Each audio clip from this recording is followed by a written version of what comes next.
All right, good morning. So it is 4:30 in the morning and I'm at the train station waiting for it to open so that I can take my trip to the airport, because today we are flying on one of the most exciting adventures in a long time. Today we're taking a trip via Dubai to Nepal.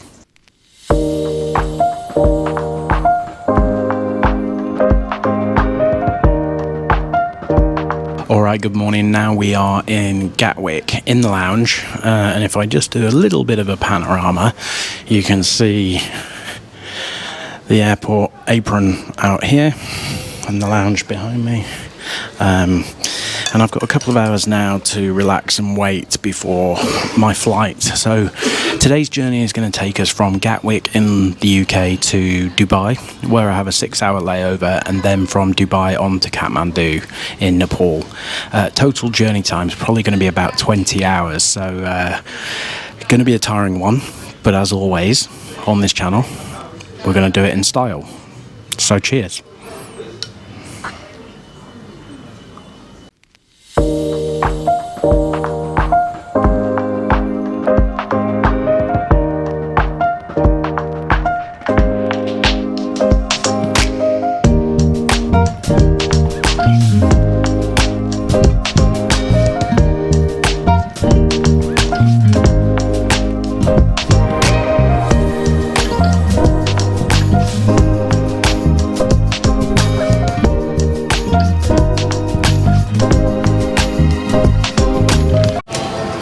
Alright, so just got on board here now, Emirates Business Class on the top deck of their A380, and this is the seat that I have.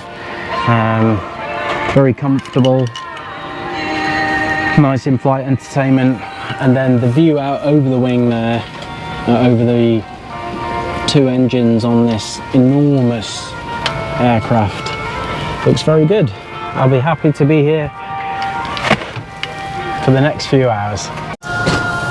Alright, so first impressions on board the Emirates A380 Business Class. I'm seated in seat 6K, which is at the very front of the business class configuration, which is on the upper deck of the aircraft at the rear part of the aeroplane.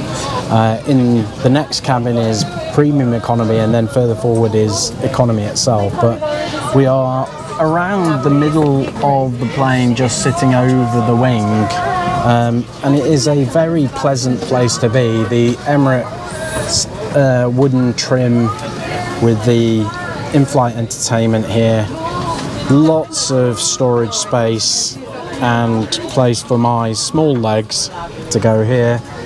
And then over here we have our in-flight iPad to control our entertainment, and then here we also have some drinks, some water, some sparkling water, etc. And then here also a more direct control for the films, etc. But before we take off, I'm going to enjoy a little bit of the complimentary Veuve Clicquot champagne. So as always, cheers, we're doing it in style. But in terms of lunch, and the flight is taking off at 10:05, we've got either smoked haddock chowder, traditional Arab meze, or the pressed salt beef, followed by the roasted lamb loin, duck confit, prawn mashboos, or the pulled beef sandwich.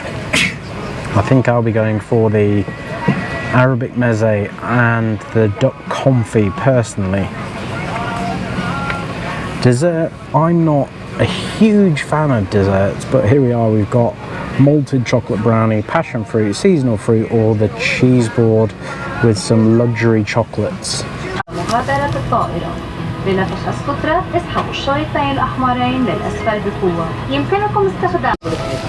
Alrighty, so we're starting to taxi now from London Gatwick, departing for Dubai.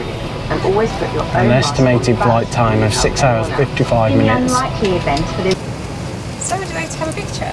Oh, that would be great. Thank you so much. Sure.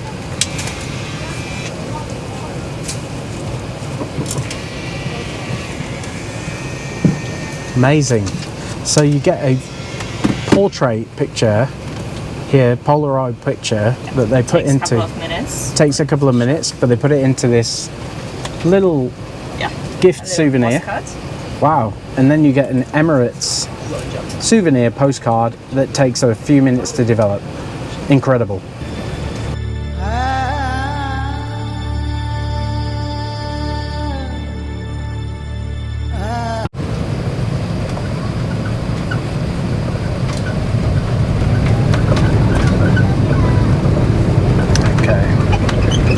We should probably take off soon. Here we go.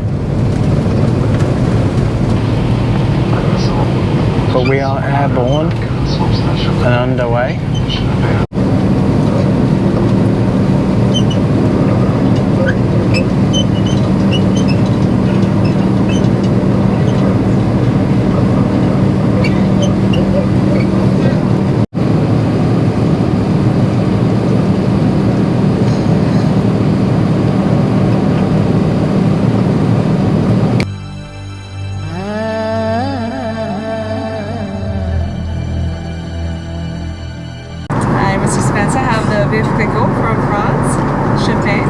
Delighted.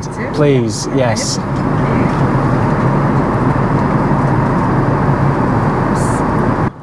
Please prepare a table for today's lunch. That would be wonderful. Thank you.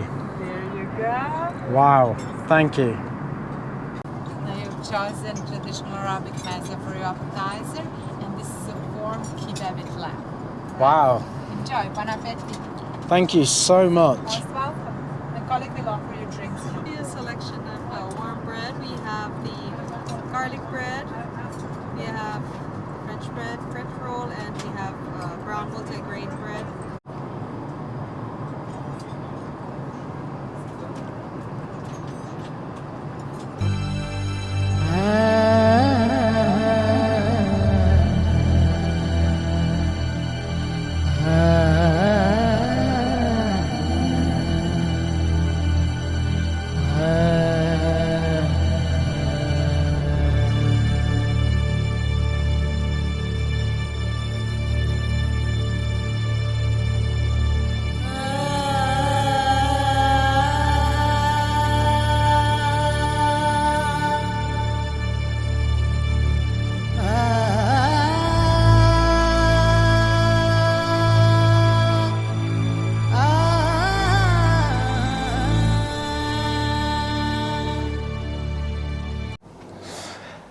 Alright, I may look a bit bleary-eyed, but having been incognito for the last 48 hours, there is a very good reason for that, and that reason is food poisoning. I somehow picked that up, probably the night before I travelled, but it all came to fruition on the flight, unfortunately. So from London to Dubai that was. So half of my flight with Emirates Business Class was amazing, half of it was awful because I was laying down feeling super ill. But anyway, tonight we fly on to Kathmandu, and let's hope this one's a little bit less eventful than the one a couple of days ago.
matching gifts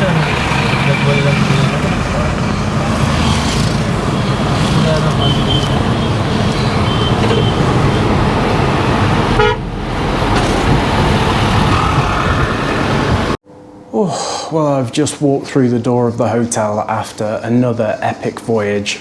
This time I didn't fall ill, thankfully, but I'm now in my hotel here in Kathmandu. And let's have a quick look out the window before we look at the room. That's quite a cool view. Some of the mountains in the background.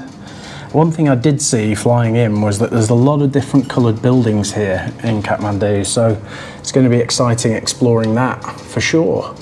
But my room is really nice. I'm staying in a hotel called the Akama Hotel, which was about 20-minute drive from the airport in what can only be described as probably organised chaos.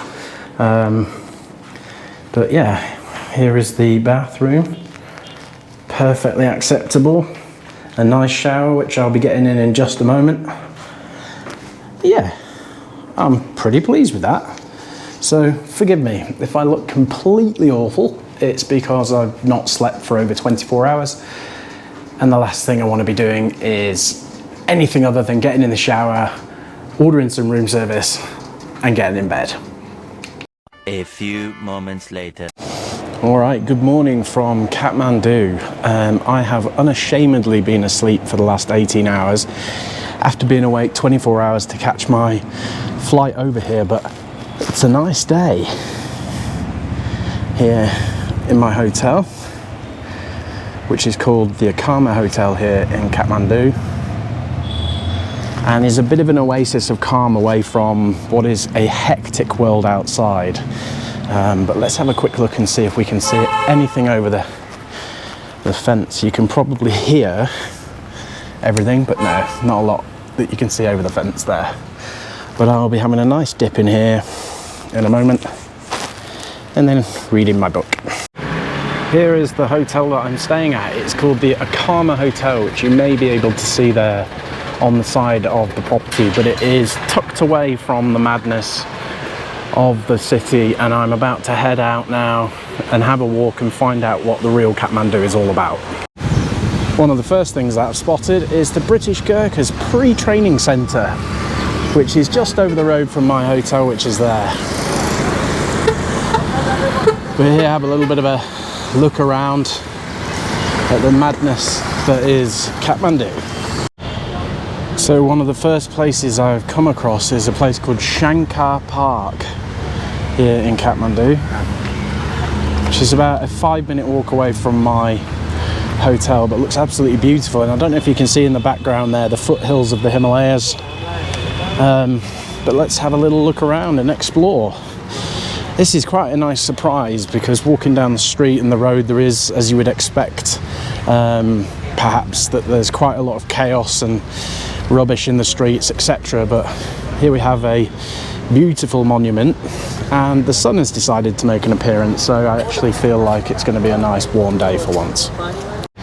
So this monument is itself called Sankar, but I'm afraid that the signs are in Nepalese, so I am unable to read what they say, but this is obviously what the park is named after, and you can see here that it's beautiful and a nice place for people to come and congregate and chill out.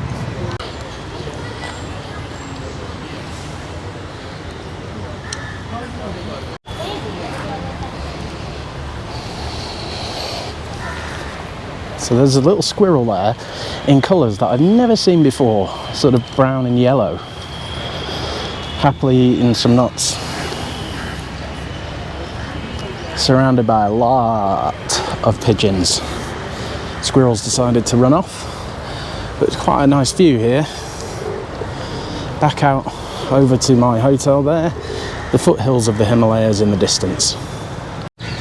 So I've come to Nepal now in early August of 2024, so it is summertime, but in Nepal, particularly in Kathmandu, which is in a valley, it's called the Kathmandu Valley, the weather is very changeable. So we have sunshine right now, but you can probably see super threatening clouds up in the sky as well. A couple of little squirrels here deciding to run past. a notice that says I can't go into this plot here because it is part of the embassy of Pakistan. So I shall not be breaking that, because I can imagine there would be some consequences. But I don't know if you can see that, but on the brick wall the other side of this field is the flag of Pakistan against the flag of Nepal, and I would imagine that is the embassy itself just there. Just as a helicopter flies over here with an outdoor gym which is getting some good use. That's one of the things that I really enjoy about travelling, is that you get to see all the different types of flora and fauna here.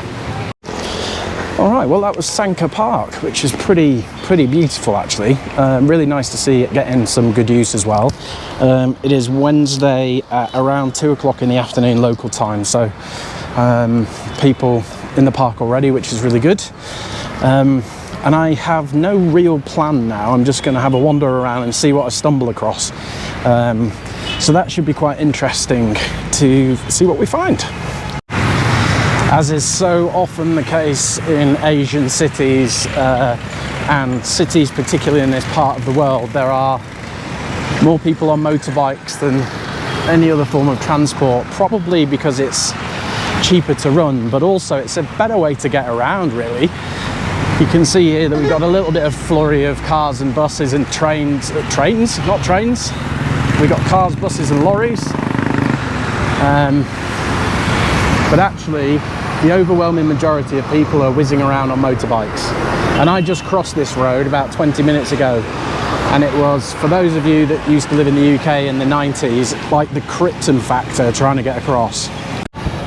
Now, I can't decide whether you create something like that through mess, or whether there is an art form to create chaos of cables like that. But I'm sure whoever the electrician is that gets called out to fix the electrics every now and again has quite a challenge on his hands, or her hands.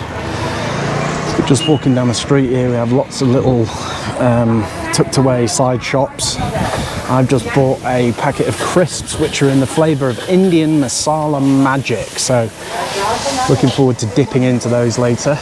But yeah, just walking down the street, and it is pretty warm, to be honest. I would say it's not far off 28-30 degrees in the sunshine, and there's not much of a breeze, so a nice warm day here in Kathmandu. Fruit and veg. On this sign here we have some fish and a goat. So anybody's guessed what they sell here? Answers on a postcard, please.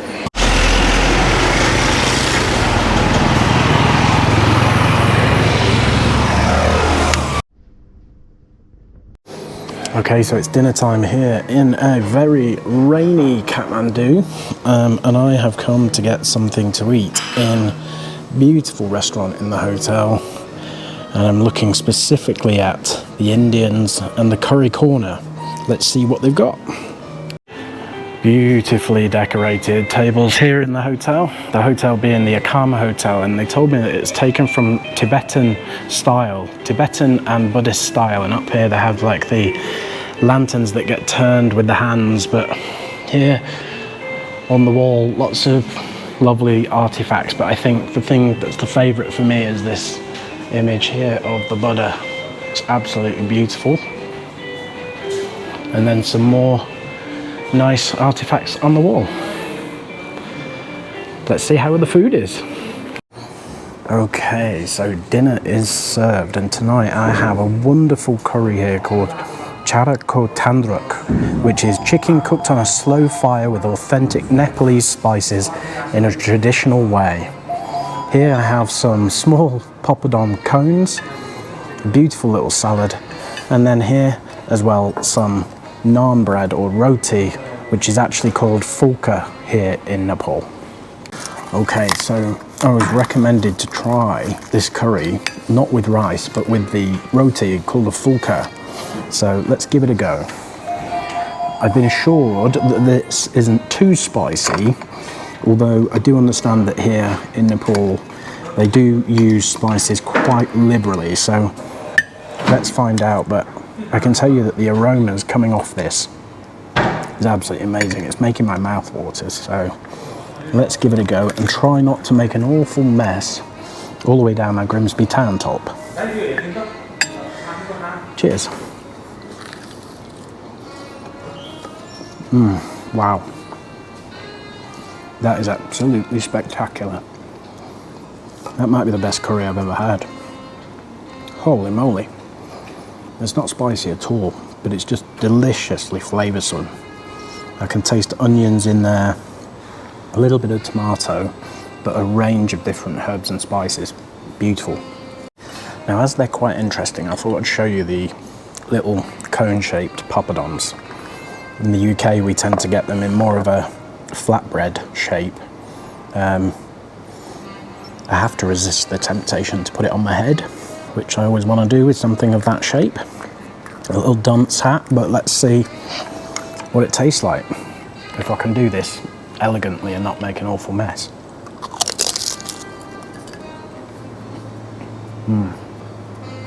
Really nice. So much more flavour than you get at home. And sorry for talking with my mouth full. Good morning then, on day 2 here in Kathmandu. So I am here now in a place called Buddha Stupa, where we have some absolutely amazing temple to have a look at. And there are a lot of monasteries around here as well, so I should see some monks, I hope. But yeah, look at life going on around me here in Kathmandu. Well, the dogs aren't too happy that I'm here, but never mind. I'll refrain from singing who's let the dogs out. But yeah, here now coming to Buddha Stupa. So this is a building that was constructed in the 14th century and is a very important spiritual place for pilgrimage for Buddhists all over the world. Here in central Kathmandu, slightly to the east of the city, but surrounded and flanked by beautiful colour, shops and buildings, and as you can see, there's a lot of activity going on here. Let's go and explore. Here we have some beautiful Buddhist, Nepali and Tibetan style artwork. Beautiful colours, but lots of activity and trade going on in these shops. So then, a little bit about this actual structure itself. The Buddha Stupa, otherwise known as the Buddha Stupa, as I said, was built in the 14th century, and it's 36 meters high, which has puts it as one of the largest spherical stupas in Nepal. Just as a plane flies over, what a view they'll have had out the left-hand side of the window. Something you can probably see up there is a set of eyes, and this is called the Eyes of Buddha, which features the all-seeing eyes of the Buddha painted on all 4 sides of the tower, which symbolizes awareness. So as I go round the tower, it will be on all of the sides, but you can see here that worshippers are walking around, spinning the lantern or cans there and making their pilgrimage around this wonderful temple. It's often at times like these that I feel so fortunate to be able to travel and see the world, and just to see incredible places like this. I mean, where else would you see such wonderful buildings as a backdrop to an incredible temple? It really is a privilege to be able to see these things.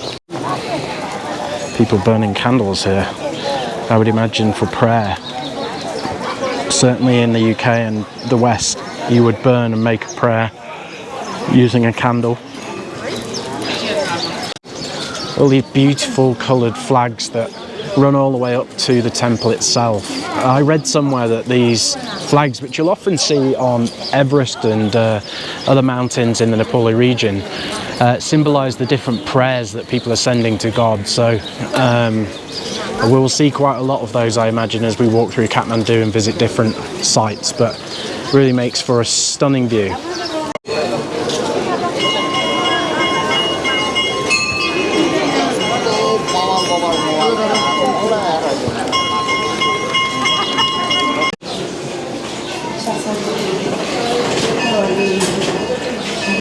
So I've just been ushered into what I think is a monastery or somewhere where you can come to pray.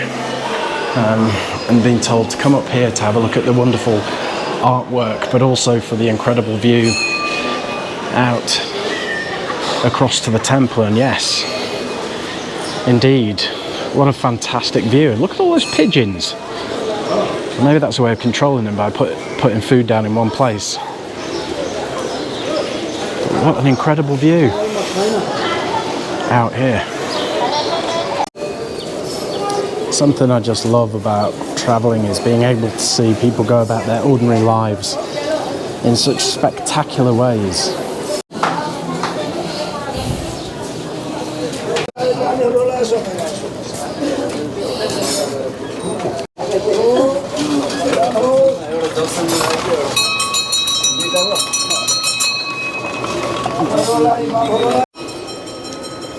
Here I can see people have burned spices, but also their paper. So I wonder if those are written prayers that are being burned and sent to God. You can see the smoke billowing out the top there, and just behind the wonderful temple itself. Got a few little feathered buddies as well. Hello sir, what do you make of this?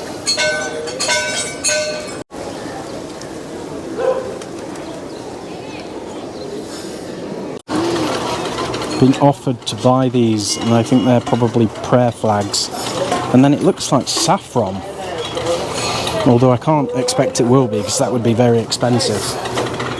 I'm sure somebody in the comments will be able to explain to me what it is. I would expect, but I don't know for a fact, that these pigeons and the seed that you can buy is probably something to do with offering and giving something to others. That would be my guess. But again, I'm sure somebody will be able to correct me if I'm wrong. But it seems like a sensible way to keep pigeons in one area rather than running amok amongst the crowds. There's specific times that you can feed the pigeons. What a good message. May all sentient beings be happy, healthy and peaceful. Something that couldn't be more needed in today's world. At the time of filming, looking at the news in the UK, and of course you should only ever take the news with a pinch of salt, but there are a lot of riots ongoing, there's a lot of division, the media are stoking up division between nationalist Brits, if you like, and then foreign immigrants, instead of trying to bring unity and bring everyone together. And I think places like this, I've been so warmly welcomed, and I'm not a Buddhist, I don't practice their faith, but I couldn't have been more welcome. I absolutely love these quirky side streets. Even the crazy wiring across the top of the street here, to the small shops, people trying to make a trade, the wonderful smells that you can't smell, but in the background as well, some really relaxing, peaceful music for meditation. You can buy some fancy trainers. If you want, you can get some ink eye. I'm 100% sure that they are genuine, or at least genuine fakes.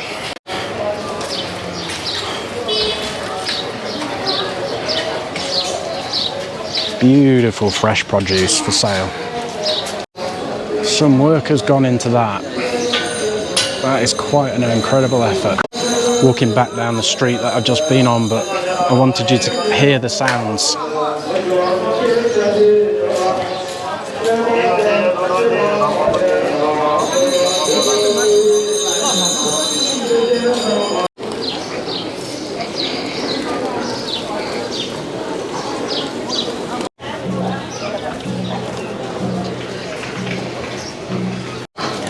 The beautiful, unique flag of Nepal, the only one in the world that doesn't have quadrilateral sides. Fantastic little side street, tucked away, but in the shadow of the wonderful temple back there. And what is on sale? Of course, basketball shirts and Lionel Messi Barcelona shirts, as well as branded materials, shirts, underpants, anything and everything you could possibly want.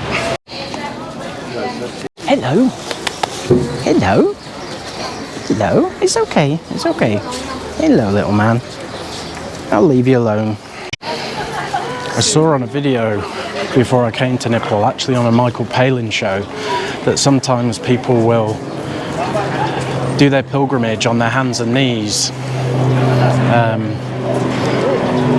to put themselves through hardship to show how much they care about God. Absolutely amazing. Lots of interesting things for sale here, or as my dad would call it, shelf clutter. So I found this lovely little, I don't know if it's a park or quite what it is. Oh, it says here it's a symbol of Nepal and China's friendship. This historical and holy pond is an area of 15,745 square feet. There is a certain irony to that, given that I just coughed walking through there.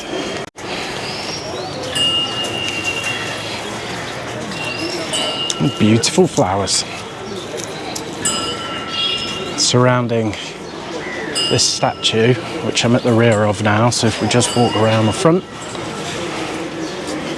we see here, the statue is a sign to the Nepal and China relationship, friendship.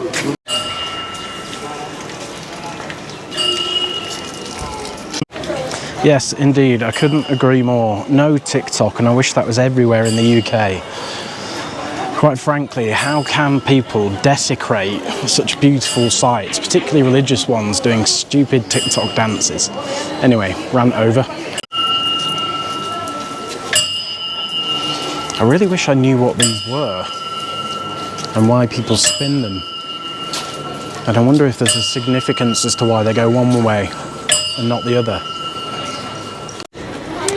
Here there are 8 different monuments or statues or stupas for the Buddha Stupa, and they go right away from the Buddha's birth here, his enlightenment, the turning of the wheel of Dharma, the great miracle, through to the descent from Tushita heaven into reconciliation, the all-victorious stupa, which was to symbolize the Buddha's consent to extend his life by 3 months after one of his followers had pleaded him not to pass away.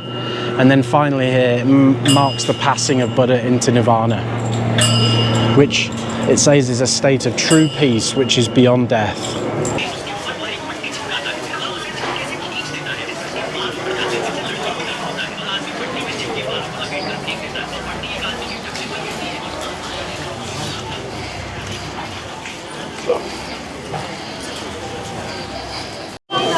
Huge bell here being rung by worshippers next to this lovely monastery that I went in earlier on. And then in the background here, people burning incense. And now we also have the Buddha Stupa in the background there.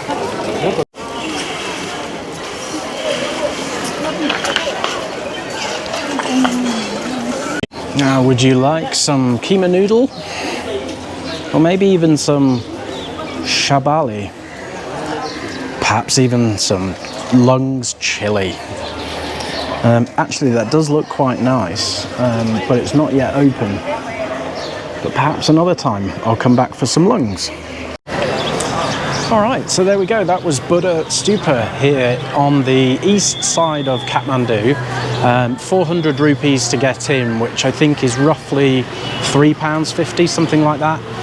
Irrespective of the price, it's extremely worthwhile just to walk around, the sights, the sounds, the smells. It's a real assault on the senses, and actually it's quite beautiful to see how people worship their God and the pilgrimage that they make. So exiting now through this gorgeous gate here and on to the next place.